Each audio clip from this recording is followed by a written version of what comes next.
Rain streaked across the expansive windows of the Starlight Diner, blurring the neon signs outside into bleeding ribbons of color. Inside, the smell of old coffee and frying bacon hung heavy. Ava Ellis moved between the cracked red boots with the weary grace of someone who had walked the same aisles too many times. Her pale blue uniform was faded, the seams tired, but her eyes held a quiet spark that refused to die. On the counter by the register lay a small sketchbook filled with charcoal drawings, pages smudged by restless hands, searching for meaning in a world that kept her confined. At booth 4, a man sat alone. Although Ava knew him only as the silent customer with the black card, Dominic Whitmore came in every Tuesday and Thursday at precisely 3 o'clock. He never smiled, rarely spoke, and always ordered black coffee that he barely touched. His tailored suits clashed with the cracked linoleum beneath his polished shoes. He carried himself like a man who had built walls higher than the skyscrapers that bore his name. To the other servers, he was a curiosity. To Ava, he was just another stranger drifting through the cage of her days. The bell over the door jingled as another gust of storm wind swept through. Ava wiped her hands on a towel and lifted the coffee pot.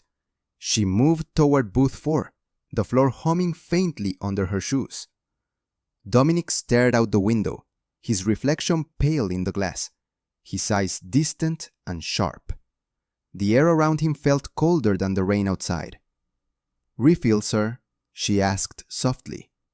He gave a curt nod, still watching the storm. As she leaned forward to pour, her wrist brushed the edge of his cup. The dark liquid surged over the rim and splashed across his sleeve. Her heart jolted. "I am so sorry. Let me get a cloth." She reached for napkins, expecting anger or the impatient wave she had seen from men in suits 100 times before. But Dominic turned toward her, eyes the color of winter sky, and for the first time, their gazes locked. Something flickered behind the cool surface, surprise, confusion, maybe even fear. "It is fine," he said, his voice low and controlled. He dabbed at his sleeve. The motion opened his jacket. Beneath the starched white shirt, a glint of gold caught the dim diner light. A locket. Ava's breath caught. The chain gleamed softly against the fabric, the heart-shaped pendant delicate and old, etched with swirling patterns that seemed almost alive. And it was open. Her eyes fell to the tiny portrait, painted in careful strokes of color and light. A young woman with dark hair caught by an invisible breeze, eyes gray as a summer storm, a smile bright enough to burn through time. The coffee pot slipped from Ava's hands. It shattered against the floor, a sharp report cutting through the rain's dull roar. Hot liquid splashed her shoes, ceramic shards scattered like broken truths. She did not move, could not breathe. Every sound in the diner dimmed to silence. The face in the locket glowed in her vision, impossibly familiar. Her mother, Lucia Rossi. Gone for 18 years. "That is my mother," the words tumbled out in a whisper, cracked and trembling. Dominic froze. His hand hovered over the locket, his expression shifting from shock to disbelief to something darker. Slowly, he closed the pendant with a sharp click and tucked it beneath his shirt as though sealing a door. "You are mistaken," he said, voice flat as stone. "No." She stepped closer, shards crunching underfoot. "I know that face. Her name is Lucia. I have the photograph." The name struck him like a blow. His eyes flashed with something raw before he turned away, retreating behind the armor of his silence. He reached for his wallet, laid a thick stack of bills on the table, and stood. "Clean this up." Then he left, the bell over the door jingling wildly as wind rushed in to fill the space he abandoned. Ava stood rooted amid the wreckage, her pulse a drumbeat of disbelief. Around her, the diner resumed its muted rhythm, but everything had changed. The ghost she had searched for half her life had just smiled at her from a stranger's chest. Sam's voice broke through the haze, rough with concern. "Kid, you okay? You look like you've seen a ghost." "I think I did," she whispered. Outside, the rain poured harder, washing the city in gray. Inside, Ava Ellis clutched the edges of her apron and felt the first crack open in the wall of her old life. Somewhere beyond the storm waited a truth that had been buried too long. Tonight, she would not sleep. Tonight, the search would begin. The storm had passed by dawn, leaving the city sleek with puddles that mirrored pale clouds drifting across a washed-out sky. In a narrow walk-up apartment 3 stories above a cracked Brooklyn street, Ava Ellis sat on the edge of her small bed, staring at the single photograph she owned of her mother. The corners were frayed, the colors faded. But the smile in the picture was the same one she had seen in the locket around a stranger's neck last night. Lucia Rossi, age 20, leaning against a carousel horse, sunlight spilling across her face like a promise. Ava traced the outline of her mother's face with her fingertip. For years, she had imagined 1,000 reasons for the disappearance: illness, accident, fear, abandonment. None had ever felt true. Now, for the first time, she had proof that Lucia had not vanished into nothing. She had been remembered by someone powerful who still carried her likeness close to his heart. And that made the mystery even darker. The apartment smelled faintly of turpentine and instant noodles. A single window let in the thin morning light, cutting across the piles of sketchbooks and art history texts that filled every corner. She lived among ghosts of paintings she longed to see in person: Botticelli's Waves, Caravaggio's Shadows, the burning skies of Turner. But tuition at the community college had swallowed every dollar she earned, and even those classes were slipping beyond her grasp. Her life had narrowed to waitressing, studying when she could, and dreaming when she dared. On the small table by the window lay her sketchbook. She opened it to a fresh page and began to draw from memory. The delicate curve of the locket, the fine filigree curling across its surface, the portrait within. Each line steadied her trembling hands. She wrote a single sentence beneath the image: "Find the truth." Her father's voice rose from the past, soft and slurred by whiskey. "She loved you more than anything, Ava. The world was too much for her." He had died when she was 12, leaving behind debts and half-answers. She remembered the nights she had waited by the window for a mother who never came, the silence that grew heavier each year. Now that silence had cracked. She turned to her old laptop, its casing held together by tape. The screen flickered before coming to life. Her fingers hovered over the keys, uncertain. Then she typed the name she had overheard the waitress's whisper: Dominic Whitmore. The search flooded the screen with images. A man in a tailored suit standing beside presidents and movie stars. Headlines praising a ruthless visionary, the architect of glass towers that pierced the New York skyline. Forbes called him a titan. The Wall Street Journal called him untouchable. He was worth billions, the owner of Whitmore Holdings, and every article repeated the exact phrase: intensely private. Ava scrolled through the photographs. Dominic Whitmore is shaking hands with governors. Dominic cutting ribbons at skyscraper openings. Dominic stared into the camera with an expression carved from stone. In every image, he wore the same cold eyes and did not have a smile. Yet none of the captions mentioned a connection to a woman named Lucia Rossi. One profile caught her attention. It described him as a widower, His wife, a society heiress named Catherine, had died in a boating accident 5 years earlier. No children. No mention of any lover before. No trace of the woman in the locket. Eva leaned back, heart pounding. If the world believed he had no past before Catherine, then her mother's name had been deliberately erased. Someone had hidden it.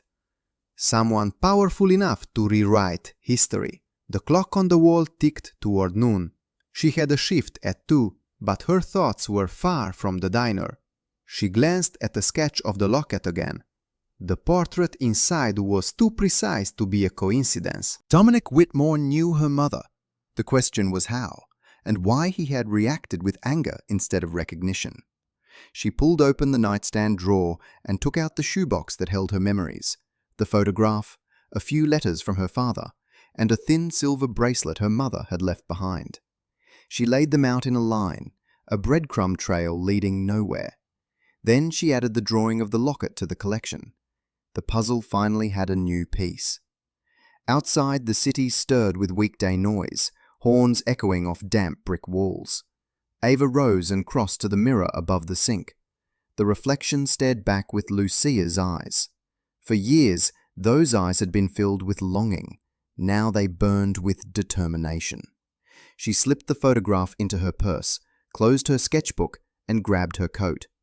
She would return to the diner for her shift, but her mind was elsewhere. The man in booth 4 carried the key to her past. If he would not give her answers willingly, she would find a way to uncover them herself. The truth had waited 18 years. It would not wait any longer. The tower rose from the heart of Midtown, like a monument to ambition, its mirrored walls catching the pale winter sun and scattering it across the crowded streets below. Ava Ellis stood at the base of Whitmore Holdings, clutching her war-leather purse against her chest, her breath clouding the cold air. From where she stood, the skyscraper seemed less like a building and more like a gate to another world that did not welcome strangers from cracked sidewalks and greasy diners.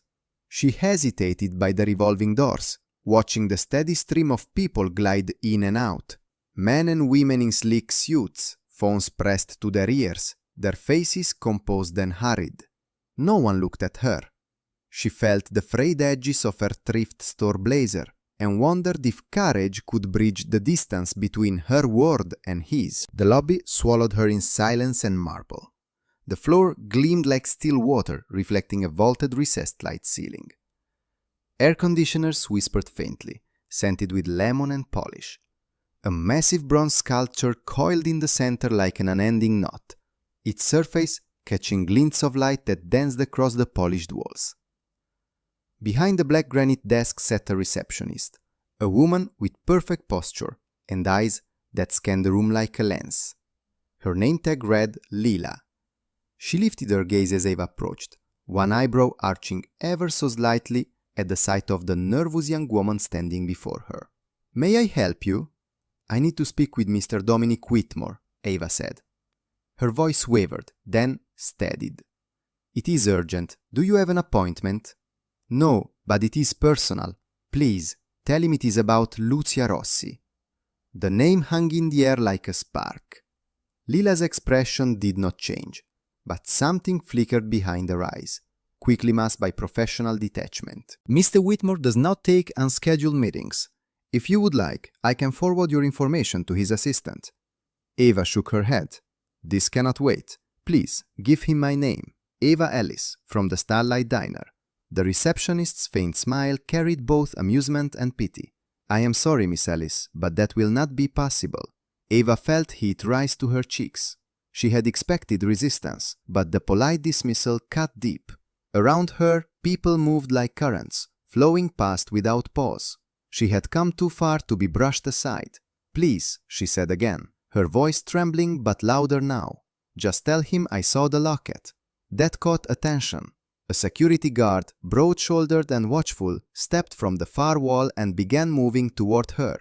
Lila's tone sharpened. "Miss Ellis, I will have to ask you to lower your voice." Before Ava could respond, a new voice spoke from behind the desk. "Is there a problem here?" The man who emerged from the corridor wore a charcoal suit, and carried himself with calm authority. His eyes, grey and measuring, swept over Eva before returning to Lila. Lila explained that this woman insists on seeing Mr. Whitmore without an appointment. He turned his attention fully to Eva. "I am Ethan Thorne, Mr. Whitmore's chief of staff. Please tell me what this is about." Eva drew a shaky breath. "It is about my mother.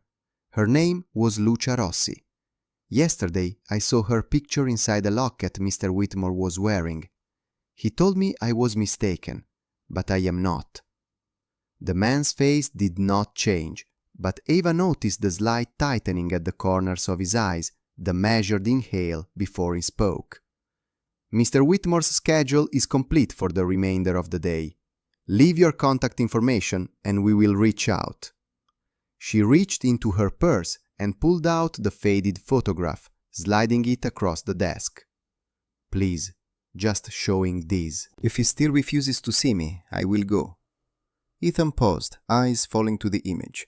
For a long moment he studied it, his expression unreadable. Then he nodded once. "Wait here." He disappeared down the corridor, leaving Ava standing beneath the cold lights, her hands clenched together. The seconds stretched, her heartbeat echoing in her ears. Lila avoided her gaze, fingers tapping the keyboard in quiet rhythm. The security guard lingered by the wall, arms crossed. At last Ethan returned. "Mr. Whitmore will see you," he said. "Follow me." Ava's knees trembled as she stepped into the private elevator behind him. The doors slid shut with a soft hiss, sealing her within the moving glass chamber. As the numbers climbed, she pressed her palm against her purse, feeling the photograph inside.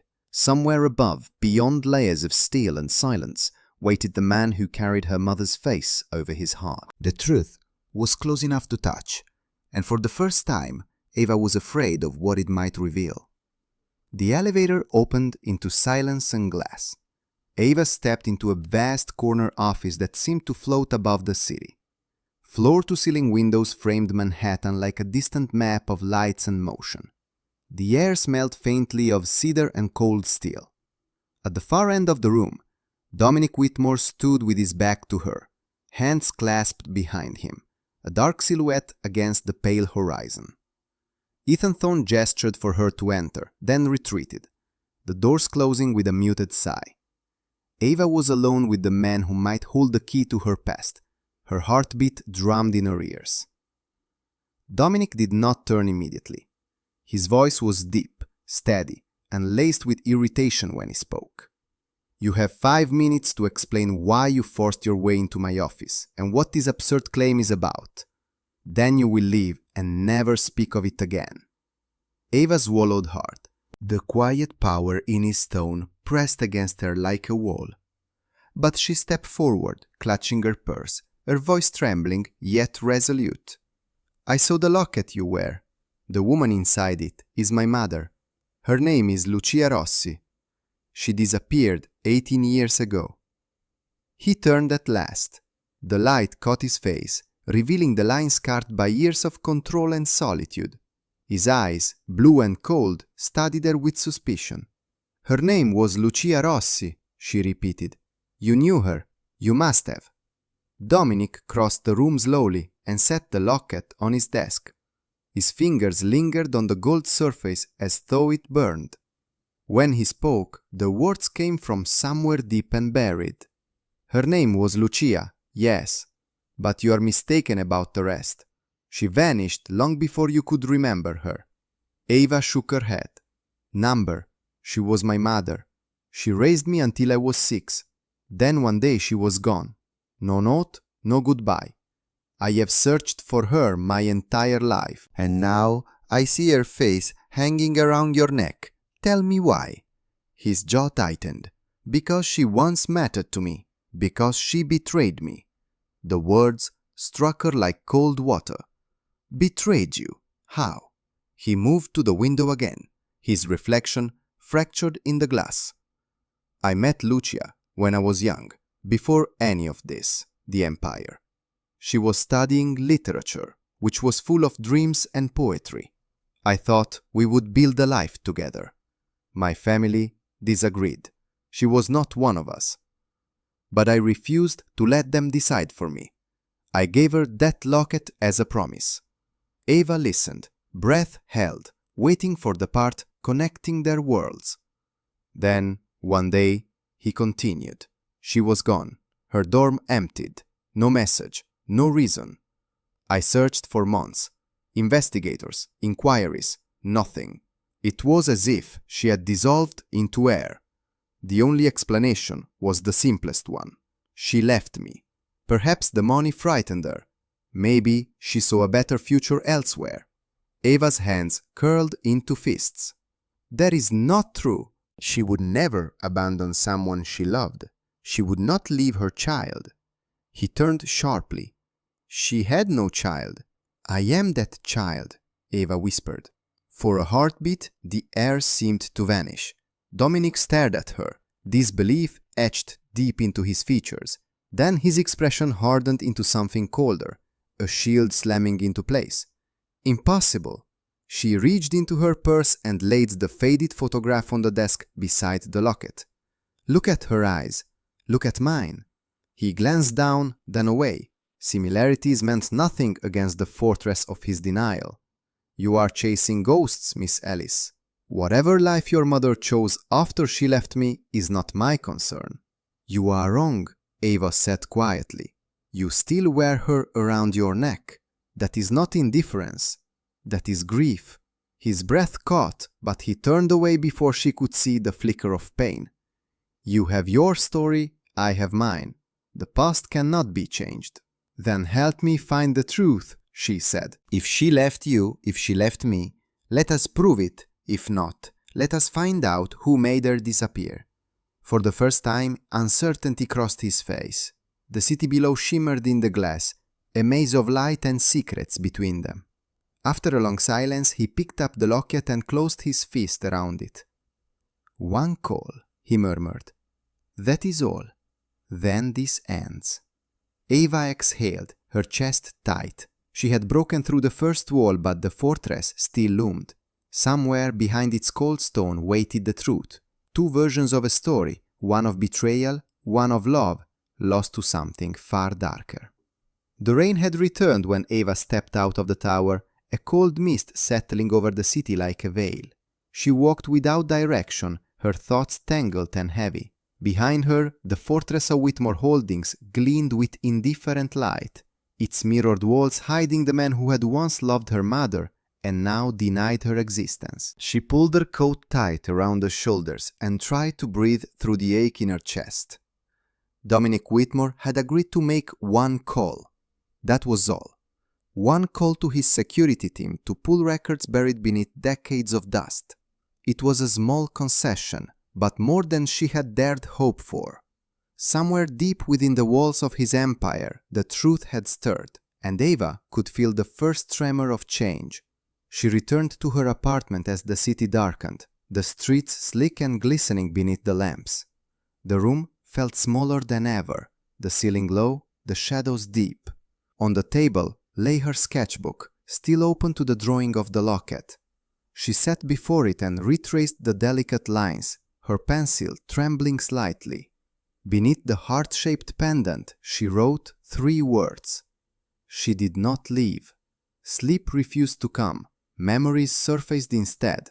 Her father's voice slurred with grief, the nights she had stood by the window hoping for footsteps on the stairs. Every answer she had been given was now suspect. Every story a possible lie.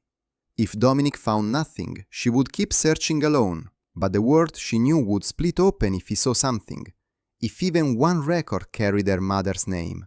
Dominic stood by his window in a penthouse high above the city, staring into the rain. The locket rested in his palm, its surface warm from his skin. Lucia's painted face smiled up at him, unchanged by the years, untouched by betrayal. He closed his eyes and saw her again as she had been, laughing in a crowded cafe, quoting poetry in a confident voice. He had buried that memory beneath ambition and still, convinced it had been an illusion. But the girl from the diner, with her storm-grey eyes and trembling voice, had cracked something inside him. He pressed the button on his desk phone. Ethan answered on the second ring. Dominic said, "I want a full background on Lucia Rossi. All records from the spring of 1999. Cross-check any aliases, any unexplained disappearances, and the name, Daniel Ellis. Find out everything." "Understood," came the calm reply. "It may take time. You have 48 hours. Dominic ended the call and placed the locket back around his neck. For years, it had been a relic of regret, a reminder of what he believed he had lost.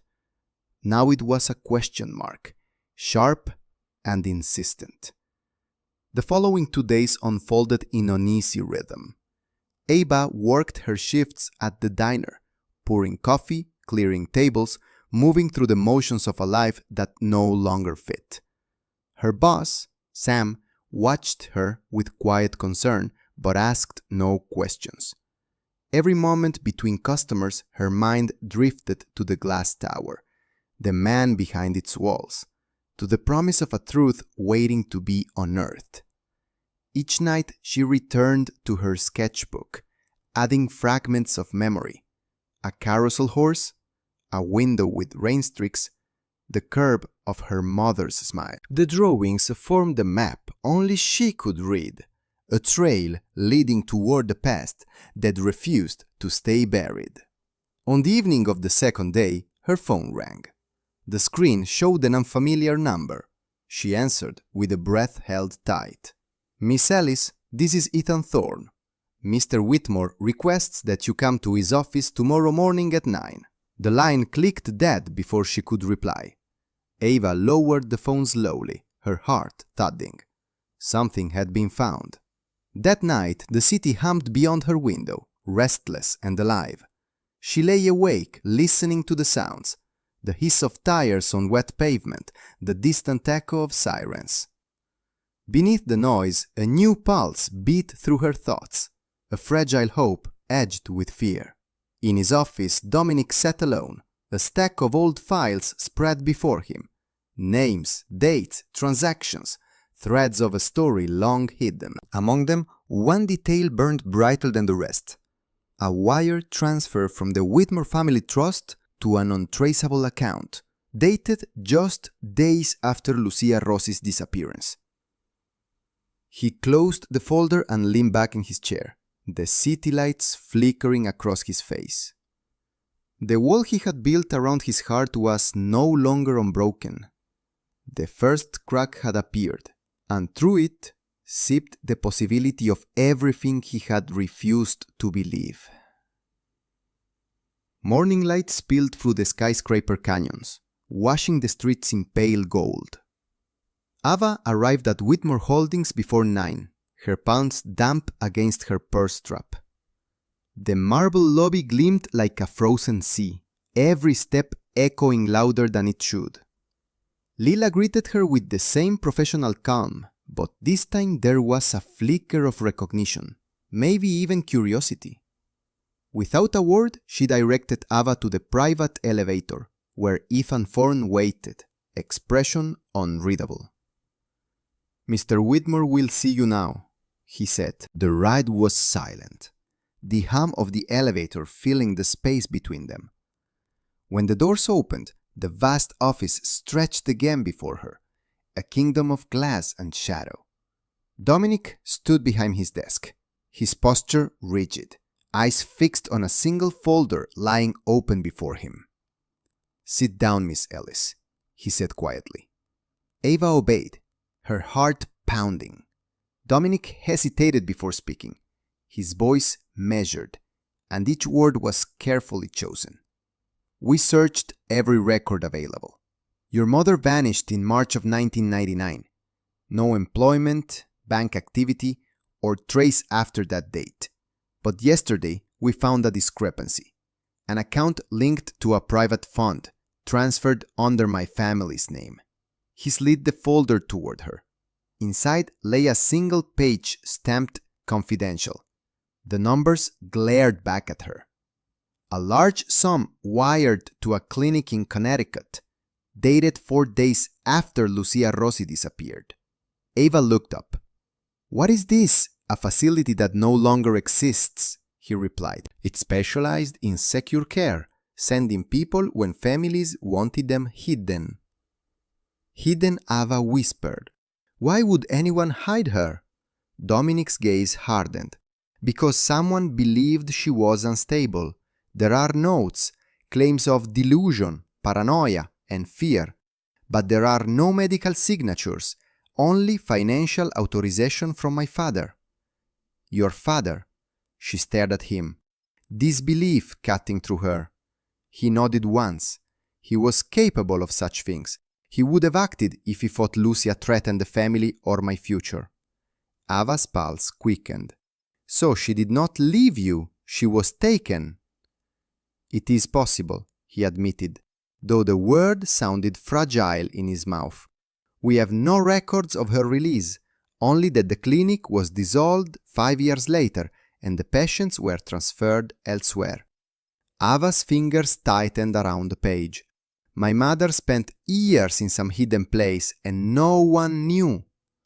Dominic turned to the window, his reflection fractured across the city. For a long time, I told myself she had chosen to go. It was easier than believing my father had destroyed her life. But now I am not sure what to think. Ava rose from her chair, anger and sorrow rising like a tide. We need to find out where she went. There must be survivors, doctors, files, something. He met her gaze, the weight of guilt heavy in his eyes. You understand what you are asking. My family's name is carved into the foundations of this city. If I uncover the truth and it damns us, everything will crumble. Then let it crumble, Ava said, voice steady. My mother deserves the truth. The office was silent for a moment, except for the whisper of wind against the glass. Then Dominic nodded slowly. I will help you, but we proceed quietly. No one beyond this room can know what we are searching for. He closed the folder and handed it to her. Take this. The address of the old clinic is inside. It has been abandoned for years, but perhaps the walls still remember. Ava clutched the folder to her chest. The path ahead was uncertain, tangled in power and secrets, but it was a path at last. Ethan entered with a tablet in hand, his face tight. Sir, your father's legal counsel has requested a meeting. They seem aware of the inquiry. Dominic's jaw clenched. They move quickly. He turned back to Ava. Go, look at the place. I will handle the storm here. Ava nodded and stepped toward the elevator, the folder heavy. As the doors closed, she caught one last glimpse of Dominic standing alone in his tower, a man caught between loyalty and truth. Outside, the city roared to life around her, taxis surging through puddles, crowds streaming toward their destinies.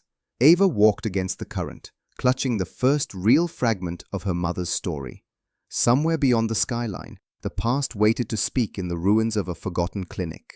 The road to Connecticut wound through leafless woods and silent fields, the winter air sharp against the windshield. Ava drove an old borrowed sedan, its heater struggling to fight the cold. The folder lay open on the passenger seat, the address scrolled across the top of the page like a riddle. Whitmore Family Trust. Transfer dated March 14th, 1999. Destination: Havenbrook Institute. No website, no phone number, only a memory erased from maps. By midday, she reached the outskirts of a small town where the houses leaned with age and the gas station attendant looked at her with mild curiosity when she asked for directions. Havenbrook, he repeated. That place closed years ago. Nothing there but ivy and ghosts. She followed the cracked road past frost-bitten orchards until a rusted gate appeared. Beyond it stood a sprawling structure of grey stone and boarded windows, its walls veined with creeping vines, its roof sagging under decades of neglect. The sign beside the gate had lost most of its letters, but the faded outline still spelled the name: Havenbrook. Ava pushed the gate open, its hinges screaming into the silence. The courtyard was littered with broken glass and dead leaves. Every step echoed across the empty grounds. Inside, the air was damp and cold, smelling rot and old paper. Sunlight streamed through shattered panes, illuminating dust that drifted like slow rain. She walked down a long corridor lined with peeling paint and doorways gaping like mouths. Faded plaques still bore room numbers, and here and there she caught glimpses of forgotten furniture. A metal bed frame, a rusted gurney, a desk covered in mildew.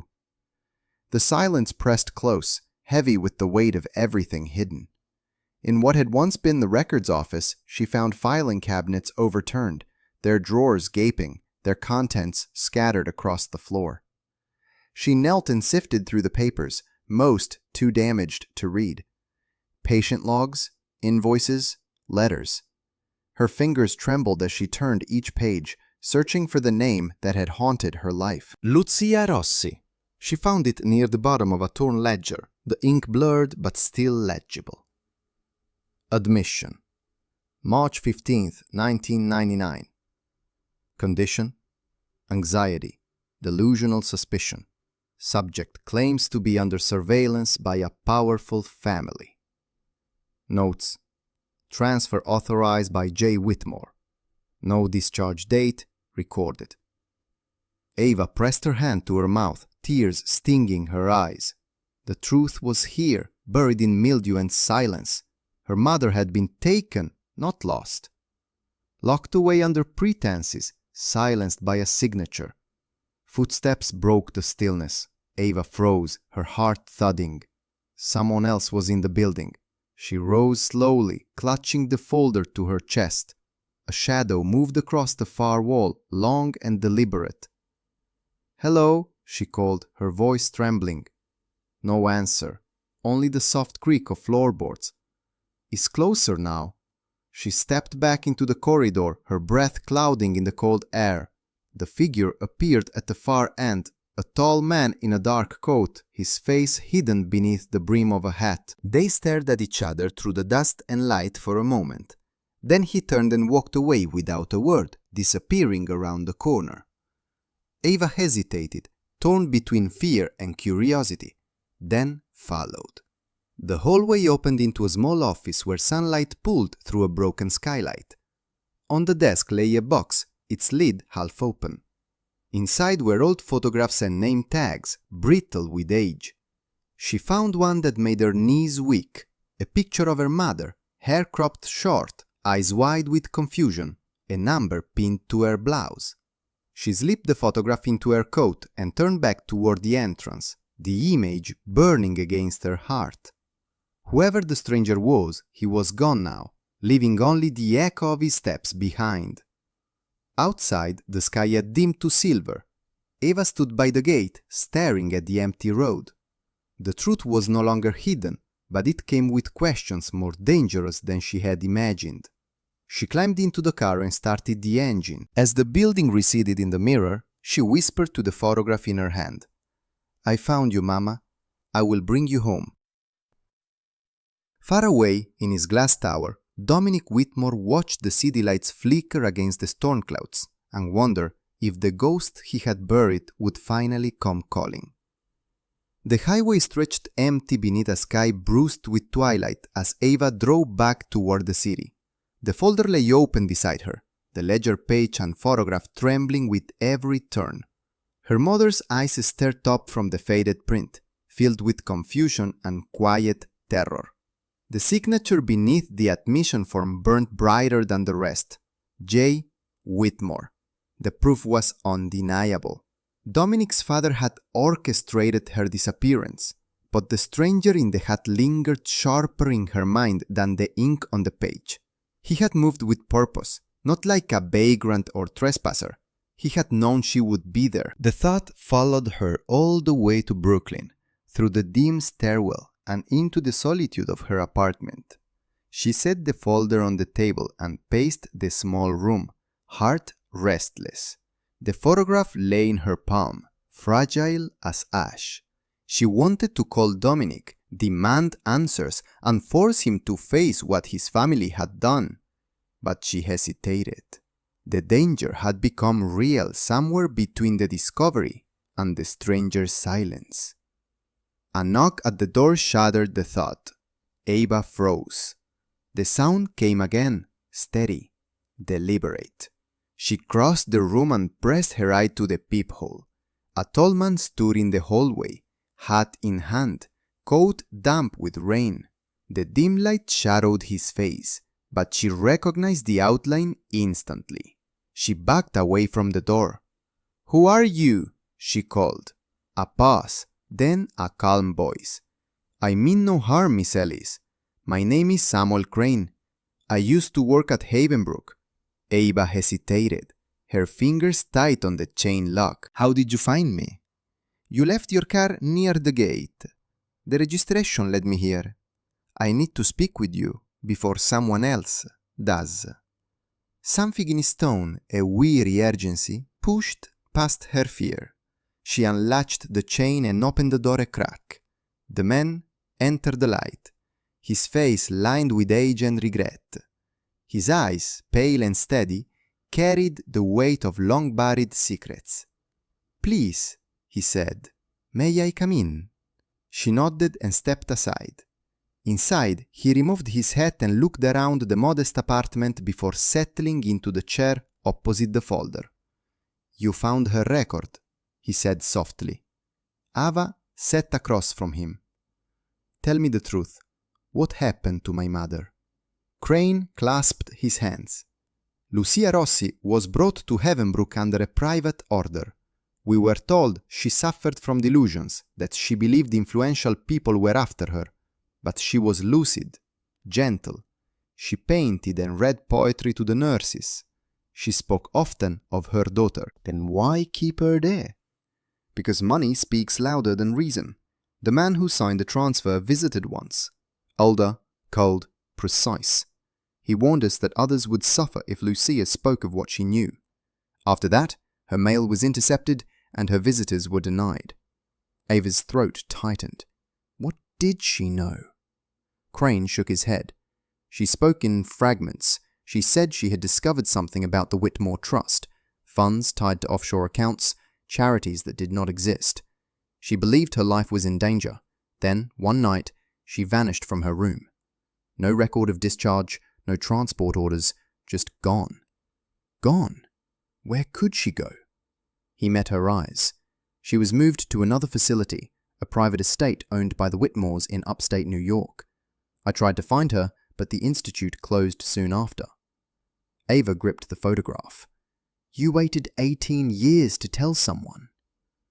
Guilt flickered across his face. I was threatened. They ensured I disappeared in smaller ways. Career ruined, reputation destroyed. But when I saw you at the building today, I knew the past had found me again. She rose, pacing the room. We can go there, the estate, if my mother is alive. Crane shook his head. Be careful. The Whitmore family protects its secrets.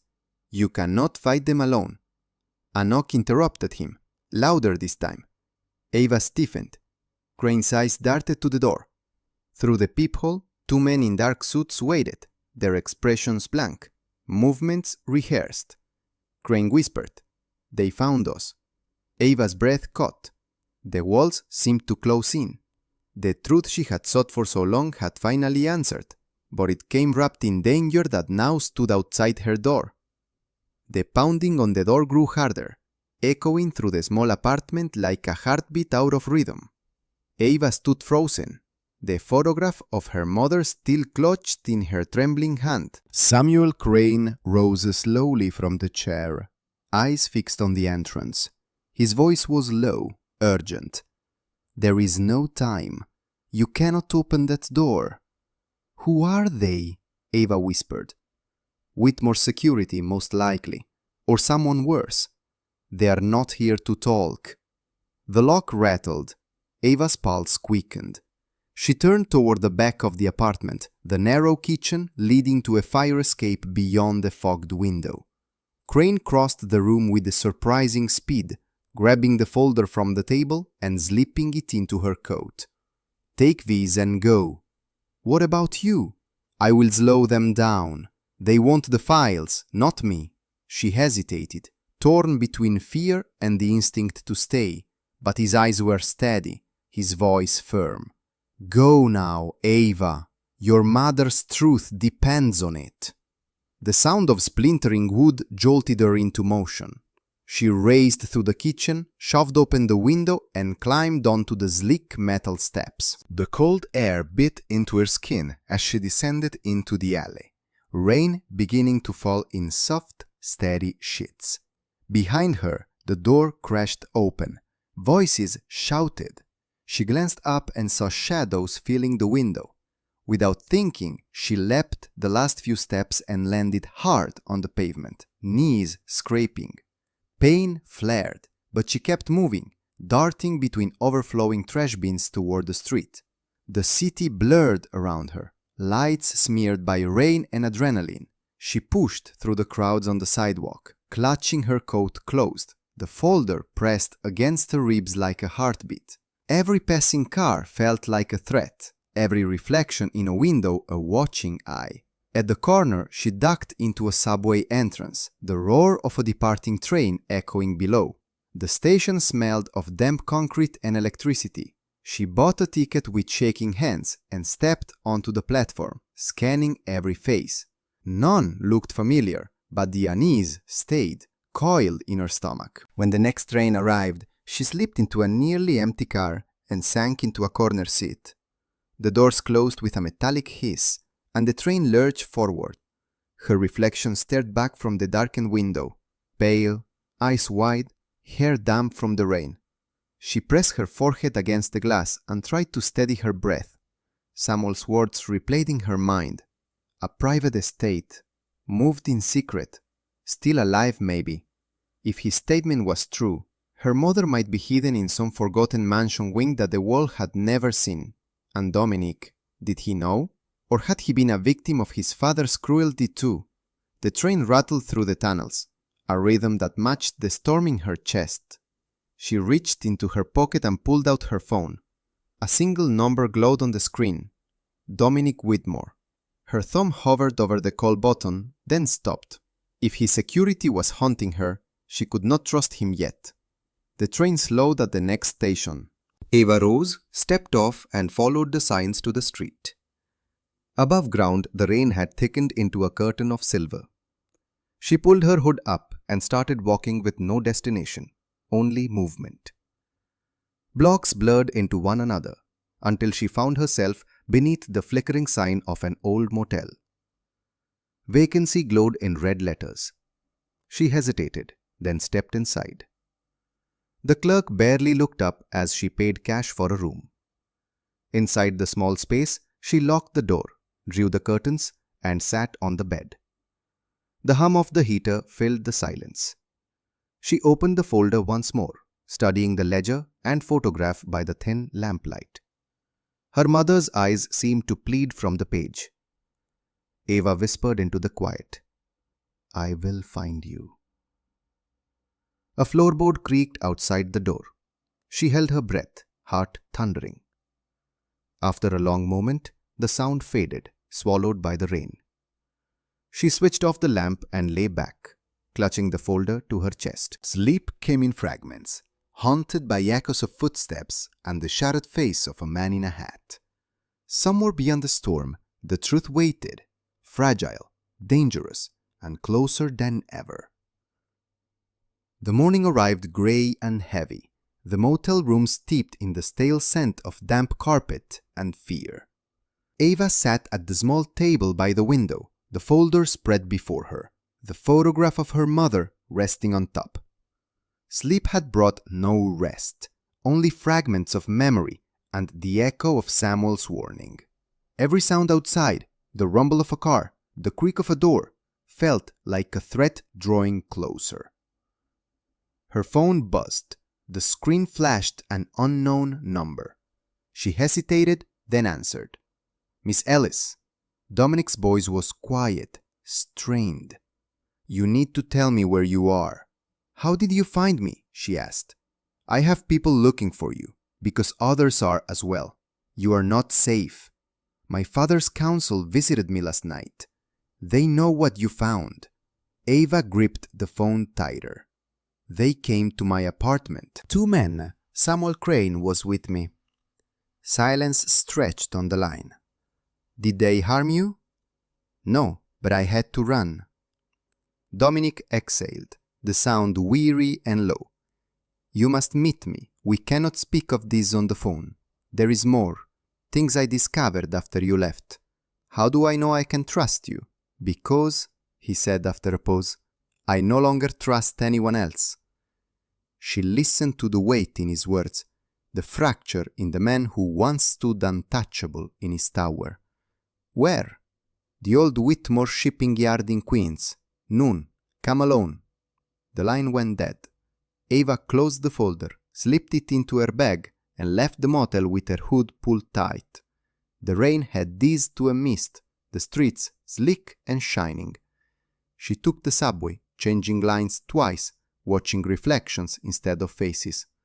When she reached Queens, the sky hung low over the river, and the warehouses rose like silent sentinels against the water. The shipping yard was abandoned, its gates rusted, the air thick with the smell of oil and salt. Ava stepped through the fence and followed a cracked path toward the most prominent building. Inside, light spilled through broken windows, catching dust motes that danced like ghosts. Dominic stood near the center of the vast space, his coat dark against the pale concrete. He looked older than she remembered, the lines of fatigue carved deep. You came, he said softly. I did, she replied. What did you find?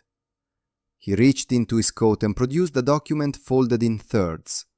This was buried in my father's archive, a transfer order, unsigned but sealed with his crest.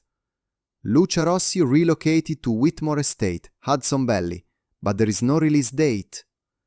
Ava took the paper, her hands shaking. She is alive. I do not know, Dominic admitted. The estate is heavily guarded, off the books. If she remains there, it means she knows something dangerous. Then we go together, Ava said. He hesitated. You do not understand what my father is capable of. The men who came for you, he trained them to erase problems, not solve them. Then we stop hiding. We bring this to the press, the courts. He cut her off. Without proof, they will destroy you before you speak a word. We need evidence, records, witnesses, something they cannot bury. Ava stared at him, her breath unsteady. And if we find her, then, Dominic said quietly, everything changes. A sound echoed from the far end of the warehouse, the faint scrape of a boot against metal. Dominic's eyes narrowed. He reached into his coat, not for a weapon, but a small device, a phone, already recording. We are not alone, he whispered. Ava turned. Shadows moved beyond the pillars, 3 figures stepping into the light, suits dark, faces expressionless. The tallest spoke first. Mr. Whitmore, Miss Ellis. You have something that belongs to the family. Dominic's jaw tightened.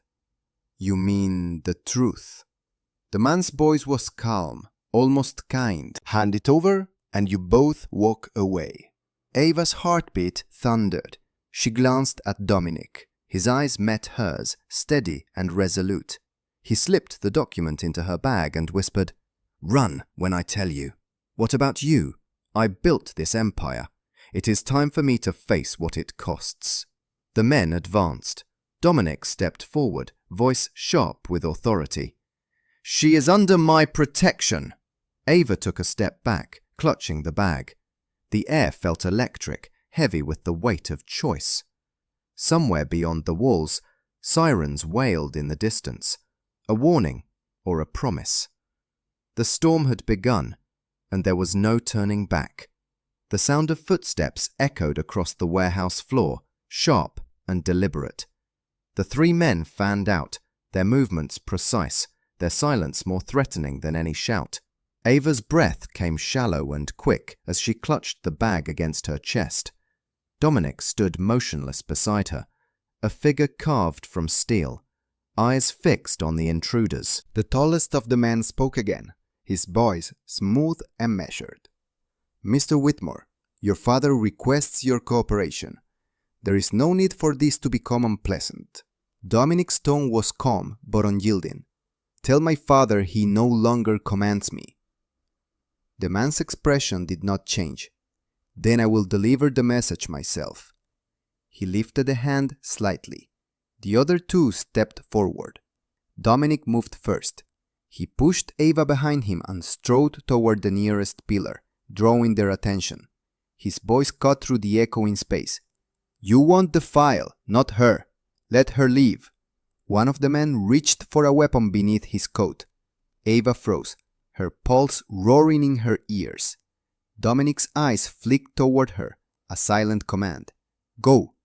But her legs refused to move.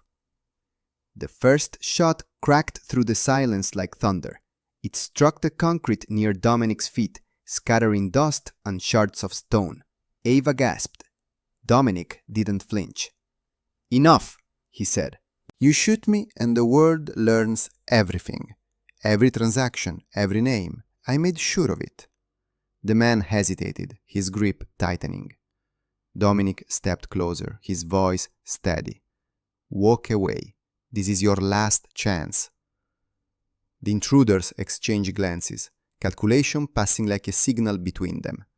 Then, without another word, they turned and withdrew into the shadows, their footsteps fading until only the drip of water from the leaking roof remained. Ava sagged against the pillar, her knees weak. Dominic exhaled, tension draining from his shoulders. "They will be back," he said quietly, "and next time they will not hesitate." "We have to go now," Ava whispered. "The estate, if my mother is there, we cannot wait." Dominic nodded. "Tonight, before they can move her again." They left the warehouse under a sky bruised with clouds, the wind carrying the taste of rain. Dominic drove in silence, eyes fixed on the road ahead. The city lights fell away, replaced by the dark sprawl of the Hudson Valley. The highway wound through forests and fields, each mile pulling them deeper into the heart of the Whitmore legacy. Ava sat beside him, the folder in her lap, her thoughts tangled. The danger no longer frightened her. The truth did. What kind of power could erase a person so completely? What secret had her mother uncovered that warranted such cruelty? As they turned off the main road, the estate emerged from the mist. A mansion of grey stone rising from the hills, its windows dark, its gates locked with iron. Dominic stopped the car just short of the entrance. "This place was built to keep people out," he said. "Or in." They crossed the grounds on foot, moving through overgrown paths and silent gardens. The air smelled of pine and rain. At the rear of the mansion, a narrow service door hung crooked on its hinges. Dominic pushed it open. Inside, the corridors were lined with portraits of men who bore his name, their painted eyes following every step. The silence pressed close, thick with memory. They passed shuttered rooms and locked doors until they reached a hallway lit by a flickering bulb. Ava stopped. A faint sound drifted from beyond the last door. A soft humming, a voice low and trembling. She knew that melody. It was the lullaby her mother used to sing, which had haunted her dreams for years. Her throat tightened. She reached for the handle. Dominic laid a hand on her arm. "Wait. Let me go first." He opened the door slowly. The room was small, sparsely furnished, its walls bare. In the center sat a woman with silver-threaded hair, her eyes closed, her hands folded in her lap as she hummed to the empty air. Ava stepped inside, the floor creaking beneath her feet. The woman turned, and the song faltered. Her gaze met Ava's, and the years fell away in that instant. Recognition sparked like dawn breaking through fog. Ava whispered, "Mama." The woman rose unsteadily, tears glinting in her eyes. "Ava." The word broke the silence like a prayer. Dominic stood in the doorway, watching mother and daughter cross the final distance between them. The truth had been found, but its cost was only beginning to unfold. For a moment, the world seemed to stop. The faint hum of the old house faded, the rain outside held its breath, and all that remained was the trembling reunion between a daughter and the mother she had believed lost forever. Ava's eyes filled with tears as she reached out, her fingertips brushing the fragile skin of the woman before her. Lena's lips parted in disbelief, her voice barely a whisper. "You found me." Ava nodded, her throat too tight to speak. She pulled her mother into her arms, holding her as though afraid she might vanish again. The scent of lavender and old paper clung to Lena's clothes, and Ava clung to it like proof of life. Behind them, Dominic padded into the room, his gaze shifting between the two women. For the first time in years, the fortress around his heart cracked open, the truth shining like dawn after a long storm. Lena drew back slightly, cupping Ava's face with trembling hands. "They told me you were gone. They said it was better if I forgot, but I couldn't. Not for a single day." Ava swallowed hard. "They lied to both of us. All these years I thought you had abandoned me, but you were their prisoner." Lena's eyes filled with sorrow. "They said it was for protection. They said your father's family was dangerous. I believed them until it was too late." Dominic stepped closer, his voice low and heavy. "It was my father. He built this cage and told himself it was mercy. He destroyed everything he claimed to protect." Lena looked at him, recognition dawning slowly. "Dominic Whitmore, you are your husband's son." He nodded, shame flickering across his face. "And Ava's father." The words settled into the air, undeniable and bittersweet. Lena pressed a hand to her chest, tears spilling freely now. "All the years I spent wondering if you ever knew, if you ever searched." "I did," Dominic whispered. "Not enough, not the right way. But I never stopped carrying you with me." Ava turned to him, her voice trembling. "We know the truth now. What do we do with it?" Dominic looked around the dim room, its walls heavy with secrets. "We end it. No more hiding, no more silence." He reached into his coat and pulled out the folder that had set all of this in motion. Inside were the documents, the transfers, the testimonies, the evidence of every cruel decision that had torn them apart. He placed it gently on the table. "Tomorrow, the world learns everything. The Whitmore Empire was built on lies, and will be rebuilt with truth." Lena shook her head softly. "The world doesn't need to see our pain." Dominic's eyes met hers. "It's not just ours. It's the pain of everyone crushed beneath his power. This family's name must mean something different now." Ava took her mother's hand, squeezing it gently. "Maybe this is how we heal, by turning the wound into a story that cannot be buried." They sat together as the night deepened, words flowing between them like water after a drought. Lena told them of the years stolen from her, the doctors who whispered lies, the guards who changed faces but not orders. Dominic spoke of his father's empire and the shadow it cast over every part of his life. Ava listened, piecing together the fragments into something whole. When dawn finally touched the windows, soft and golden, the air felt lighter. The storm had passed. In the pale morning light they walked from the mansion together, 3 figures emerging from the ruins of a dynasty. The gardens smelled of wet earth and beginnings. Ava glanced back once, watching the house recede into the mist, a monument to everything they had survived. By afternoon, the story was everywhere. Headlines told of secrets uncovered, fortunes built on betrayal, and a family brought to its knees by truth. Dominic stood before the cameras, his voice steady as he confessed the sins of his bloodline and pledged to rebuild the empire as a force for good. Lena watched from a quiet bench in the park, Ava's head resting against her shoulder. For the first time in decades, peace settled in her chest. "You saved me," Ava whispered. "No," Lena replied softly. "You freed us all."